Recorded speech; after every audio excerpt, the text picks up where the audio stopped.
Hey guys, this is Aisha Shelton. And this is Kevin Shelton. Welcome back to the Marriage and Real Estate Podcast, babe. So extra, bro. Welcome back. So here we are. So this week we're gonna jump right into it. We always jump right into it. To talk about. We always have things to talk about. We always jump right into it, and we always have things to talk about. What are we talking about this week, Kevin? You're so professional. The title of this week's episode is To Sell or Not to Sell. One of the things that we've been discussing for the past week is whether to sell or not to sell one of our rental properties. Yeah, so you guys get to have the upfront peer view of the conversations that we have in regards to our investments, and when we are evaluating our investments, what kind of conversations that we have. And so we thought this would be a good platform for us to kind of hash it out. And you may find yourself in this same situation or dilemma. Everybody's answer or solution would be different, but we're going to figure out what the solution is to ours. So, the market's hot, right? Everybody knows the market's super hot. And of course, on anything that's an older rental, especially something that's, greater than 10 years old, you have a lot of equity built up. Mm-hmm. So then you have to kind of struggle with the decision whether or not to sell based on the market, based on, what you have to do to the property to get it market ready, all those things. So when we started having this conversation this week, we kind of, in my mind, I started going through a checklist of the things that we would have to do to sell it, and then what would we end up doing when we sell. And then I know you had kind of your feedback on what would we do with the money if we sold it. Yeah. So let us give you a little bit of background. So this is our first investment property. Yep. That was purchased, I guess, 10 years ago, 2022. Yeah. No. More than that. More than that, 12 years. 12 years ago? 11 years. Okay. No. It was 10 plus years ago. Okay. Let's start there. 2009. And so this was the house, and you've heard the story. If you listen to the podcast, you heard the story about me buying my first house, whatever. So this was my first house, yep. 25 years old, bought a house about $90-something thousand yep. with $30,000 down payment assistance, yep. and a $700 mortgage payment for a 3-bedroom, 2-bathroom house. About, 1,200 square feet? Yep, 1,240. Yeah, so about 1,200 square feet, which makes for a great rental in a starter community, in a starter home community. And so it served its purpose. It was, my first little house when it was just little old single Aisha. It was our house when we had our first kid together. And then when we moved out and upgraded as our family was growing, we kept it as a rental property because it just made sense. And so it made approximately $700 to $750 a month since we had that property. Yep. So to break down the numbers, when you originally paid for this property, it was $90,000. You put $30,000 down. So that $700 mortgage was everything. Even when we started investing and we took money out and we cashed out, even taking the money that we took out, we still ended up with making about $500 a month off the renting of that, which we rent out for almost $1,500 a month. Yeah. So really good numbers on that. So really good numbers on this property. And what brought about kind of the decision whether or not to sell is we're coming up on the end of a lease with a tenant. We are deciding to either renew the lease or do what we need to do to sell it. We're past the 10-year mark, so it would need some capital expenditures, and we have a great amount of equity in it, so it would make sense to cash out. But what do we do then? Right. So some of the conversations that we were having. So one, like, why would you sell a property that has all of that upside to it? Mm-hmm. But the other conversation is, you pull equity out of a house or you have this lump sum of money. And let's be honest, what typically happens is you just get a little bit more frivolous and a little bit more free when you know you have, when you know you have this nest egg, of money. And so one of my concerns was like, okay, but if we pull it out, how are we going to deploy it to make sure that it is for our benefit, like it is for our benefit now, and not get caught up in like, there's this beautiful bag of money here. We should go to, I don't know, Milan.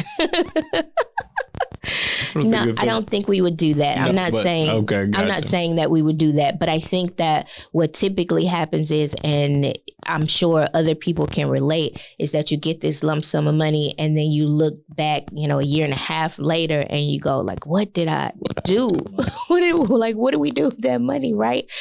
So I want to be very intentional if we decide to sell this property that we have a clear and direct plan for how we're going to reinvest those funds. So when I look at the list of things on the keep side, there's, of course, the cash flow every month. Mm-hmm.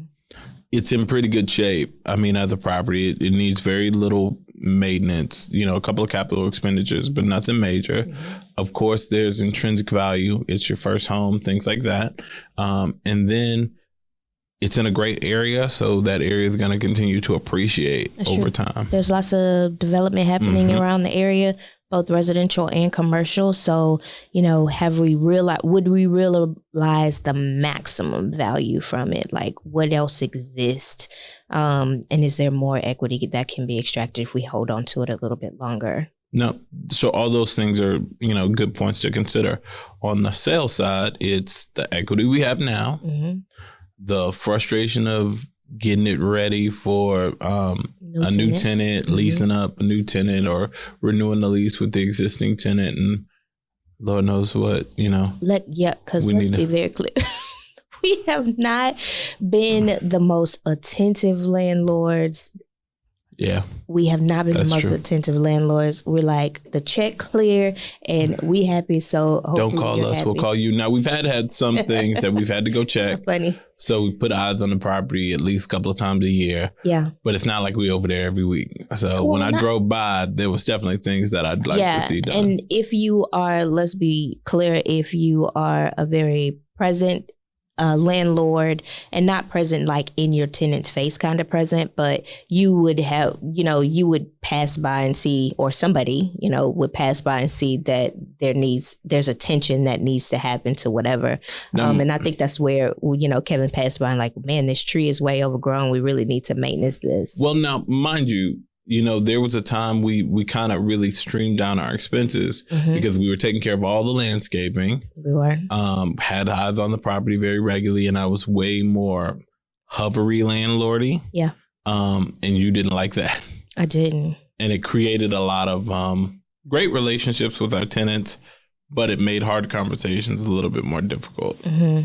So we wanted to give ourselves a break from that, really focus on our other aspects of our business and not be as involved in our tenant life. So we took all the landscaping out of all of our leases. We became much more hands-off in all of our tenants' lives. So that has created space for things to be done.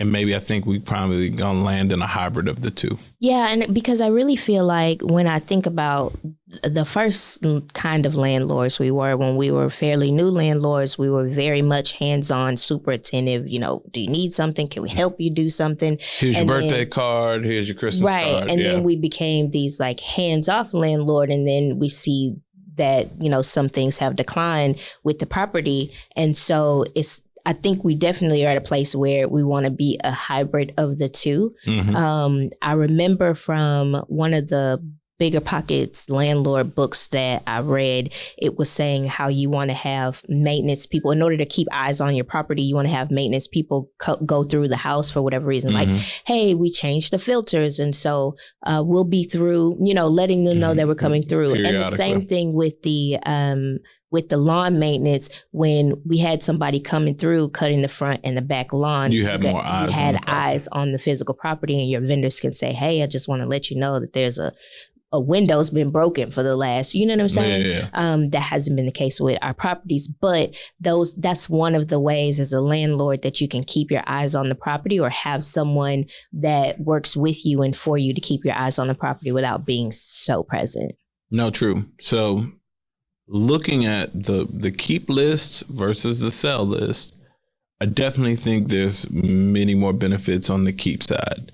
Now, on the sell side, that equity piece, while it's attractive, the one thing that you asked about, what would we do with the money?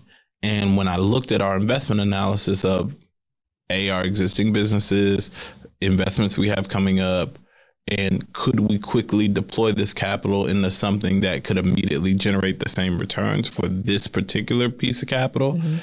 We couldn't. Yep. So it didn't make sense. And that's kind of my rough analysis. Yeah. And I was like, well, then maybe we should do the Capex, do the maintenance, keep it basic, which is still a sacrifice. It's still money, right? Like you're talking to the tune of thousands of dollars. Mm-hmm. But it's a long-term investment to ride this out for another 10 years with a new roof and painted exterior and, freshly manicured landscaping and put a new tenant in place and all of it. And we actually did this when we first turned it into a rental because we changed the floors and we updated all the interior paint. So the inside looks great. Yep. Now it's time to do a little bit of work on the outside so that we can continue this cash flow ride. And also, let's be clear, if you are reserving like you should, right? I don't remember what the percentage is of reserves that you should. Well, it's between 5 to 10% for vacancy and Capex. So let's say 5%. So if you're reserving 5% of the cash flow that you're getting for these capital expenditures, then when they come around, it's an easy check, right? To say like, hey, we need to replace the roof or we need a new hot water heater. And so you just pull from that reserve. Which we have had some things. So, we have, but I'm saying we don't have a reserve for it like we should. Like no, that's a true reserve. Luckily, we've been able to meet those expenditures when they come up, right? And so, for example, what was it that we had to replace? Was it the dryer vent, a stove, something? Dishwasher needed to be replaced. There we go. The dishwasher needed to be replaced. Well, that's not something that you can save up for or even really wait to get fixed when your tenants have that kind of a need. And so you need to be able to have the ability to respond quickly to those kind of needs. If somebody's hot water heater goes out, you need to have to fix this hot water heater. No, and so funny, we had an instance where we thought the furnace went out. This was like a couple of years ago when the storm, it wasn't winter storm, it was just really cold. I think we had a spurt of like super cold and the heater went out. And we had to immediately dispatch somebody, and I think it cost us like $200 or $300, and it was the thermostat. It needed a new thermostat. Thankfully, it was just the thermostat, but that was like a whole thing. It was. I mean, we've had garage door issues and you have to dispatch somebody out. So, it's good to save for those capital expenditures. This is just a random thought. And those are more maintenance than Capex. The Capex that we'll do this year is something that is a major investment for the long run. So even what I just did was a quick calculation. If I took 5% of our cash flow times the last 4 years, it's only like $1,200. Yeah. That $1,200 wouldn't replace the roof. That $1,200 wouldn't paint the exterior. That $1,200 wouldn't do, what we want to do on the exterior with the deck and all that good jazz.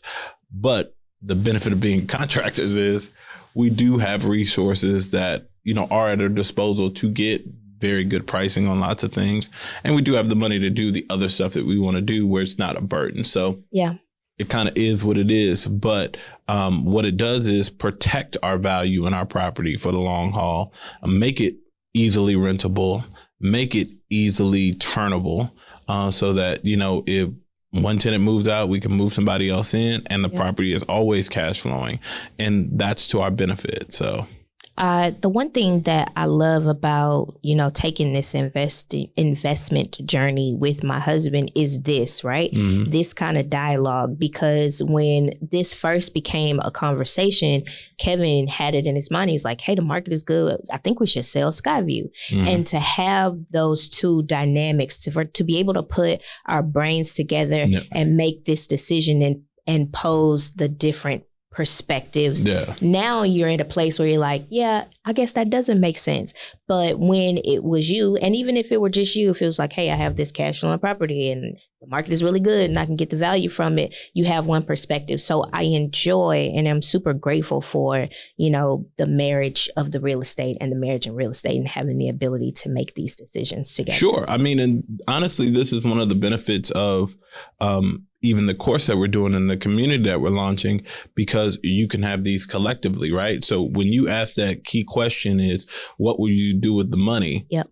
That's a real question, right? Mm-hmm. And if we were just having this discussion between each other without the experience we had or without the knowledge we have, then somebody say, hey, here's $50,000. Who's turning that down? It seems much easier than spend $6,000 to do all this work. Sure. Right. So having people that you can go to and go, hey, you've been down this road before. What did you do? What do you think? And create that sense of investing community, I think is also super key, because that will make the difference between somebody maximizing their investment and cashing out right before peak or right when the market's really getting good. They're about to build a Starbucks by Skyview. Yep. So how good is the market about to get, right? And if we sold today, we probably need to try to buy more. That's know what true. I mean? So we and you're right. We probably need to look at like how can we amass get more homes in in this that area. community. Yeah, absolutely. Which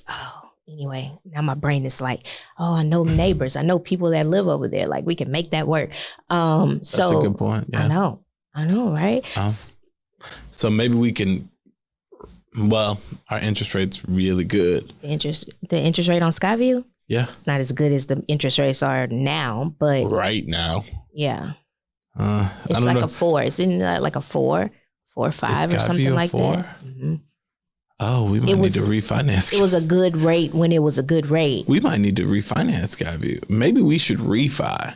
And if we refi, we could cash out and buy another Skyview. There's a thing. See, this is all the good stuff that comes out of the conversations, right? But this is why you want to talk about your investments from an analytical standpoint. Don't let it be emotional.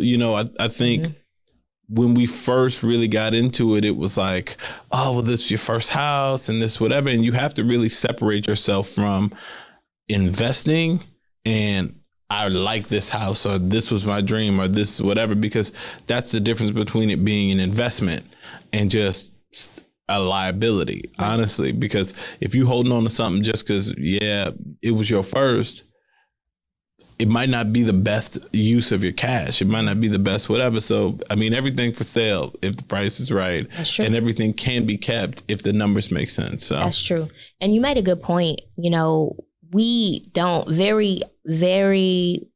it's not very often is what I'm trying to say. It's not very often in our community that we have people that we can have these kind of conversations with.